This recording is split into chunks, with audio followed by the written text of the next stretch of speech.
Medyo maganda rin yung gold kanina ng mga triad dito. Tatlo. So, ano lang po Tatlo, masasabi plus niyo two. sa current trend ngayon natin? Magandang araw ata ito ngayon. Yung isa sa pinakamagandang araw natin.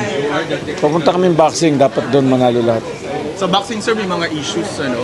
Tulad, sumulat daw yung POC ba sa Thailand? Yes, ano yan eh. Alam mo na, Thailand eh. Diba? So tingnan natin mamaya kung magbabago sila. Sir, sa Pencak Silat, meron daw jury na Filipino na Nangyari na yun. inatake. Oo. Kamusta na siya, sir? Nag-file din tayo ng protest doon ng ano. Bakit sinaktan yung jury na Pilipino? Na-hospital po ba siya? Hindi naman. Okay na po siya ngayon. Ang ma-hospital ata natin, check-up lang yung nagkaroon ng chicken pox. Ano Sa ba nangyari doon, sir? water polo. Okay. Pero, ano na yun, okay na rin yun. Hindi naman mako-confine. Okay. Yung sa boxing, sir, nire-reklamo doon ni Yumir yung tape? Hindi, okay na yun. Allowed na yun.